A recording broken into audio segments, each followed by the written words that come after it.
Hi, Arian and Rich Patterson from Wyoming Pathways, and Matt Bradley is behind the camera.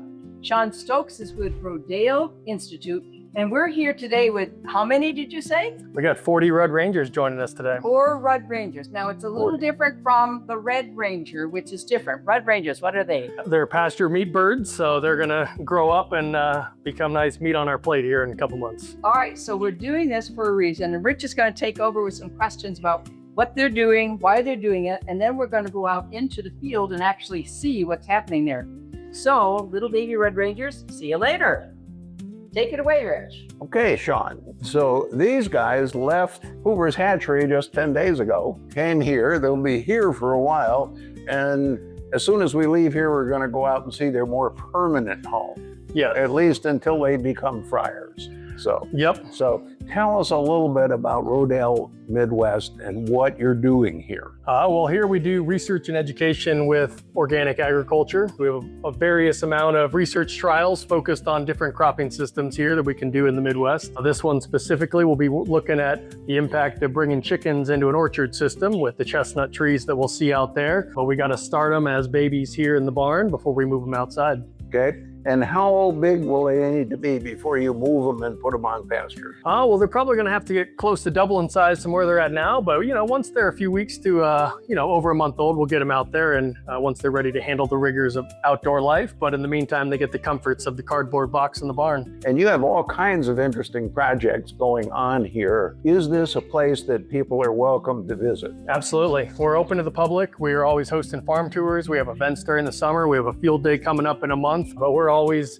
doing outreach with farmers and the public in general to teach them about some of the research we're doing here, but really just promote agriculture in Iowa the way it used to be, where farmers are growing food for people. Okay, very good. And I am assuming, I hope this is correct, that if your project is successful here, that other farmers might duplicate this and get chicks and raise them in pasture on their farms. That's the goal. I mean, everything we do here on the farm, we want farmers to try on their farms, wherever that is across Iowa and the Midwest. Ideally, we do research here and potentially we fail at those projects, or sometimes we succeed. It's a mixture of both, but what we want to do is provide the best management practices and advice for farmers so they can take it up with minimal risk on their farm and try it out. Crop diversity is the best thing that we can have out here in our systems. Very good. And we're going to now turn off the film and we're going to go out to the pasture where these guys will soon be living. That sounds like a plan. Let's go check it out. All right. Well, Sean, we just saw the chicks and they're less than 2 weeks old. So they're in the safety of a building, but pretty soon they're going to move out here to the next phase of their life. Tell us about it. Yeah, so out here we have a newly planted chestnut orchard. So these chestnuts were planted about 2 months ago at this point. And the chickens will come out here and they'll be able to forage underneath where the chestnut trees are. They also have a coop to provide them some protection out here, but we still need to wait a couple weeks until they're a little bit bigger. Okay. And tell us about the fence. Is it electric? It is currently not electric because I can grab it, but it will be electrified here at some point. Chickens are a very vulnerable animal.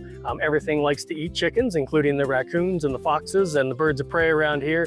So this will protect those chickens from ground animals as best as possible. Once the trees get a little bigger over the next couple of years, they'll provide some overhead cover so some of the birds of prey can't pick them off as well. And that's really the ideal setting for the chickens, is having those trees be a little bigger, but you got to start somewhere. Yes. And are you anticipating that the chickens are going to be able to find a considerable amount of food here? Yeah, we do. So we have clover and grasses as cover crop right now. It helps with weed control in the orchard, but it also provides food for the chickens. So they can forage on that. They can also find insects that are in there as well. And then we'll supplement their diet with some feed as well. So they'll have a well-rounded diet of some natural stuff and then some feed that we put out for them. And then is the droppings from the chickens a significant form of nutrient for the soil? Yeah, absolutely. Poultry litter is one of the best sources of fertility, especially in an organic system where you're very limited on your fertility options. And so that's really the research that we're looking at here as well, is looking at the different impacts of having chickens underneath the trees and the fertility they add to the system through their droppings, compared to some trees that are just directly adjacent to them that won't have chickens in there.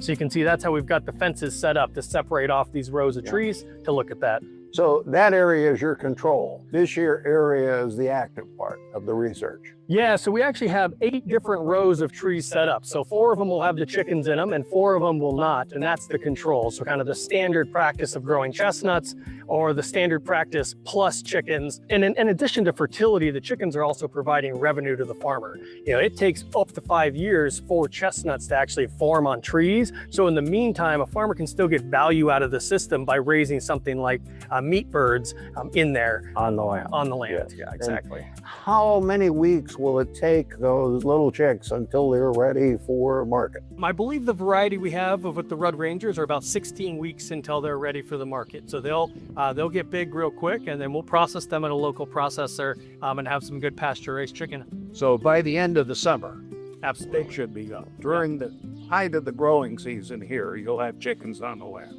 Yeah, and so it's a little different in the first couple of years as well. So once the chestnuts start producing, we actually have to make sure the chickens are out of there once the chestnuts start dropping on the ground. That's not something we have to worry about in the first few years. That can be a source of contamination if a chestnut were to fall in a chicken litter. Is there anything else we should know?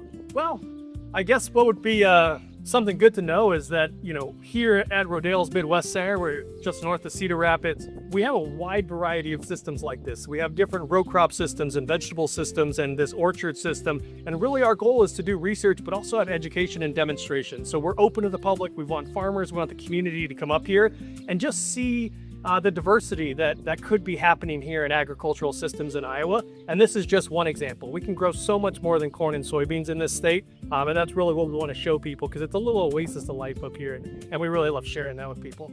Very good. So thank you. And on behalf of Winding Pathways and Rodale Midwest and Hoover's Hatchery, we thank you all for coming to this video.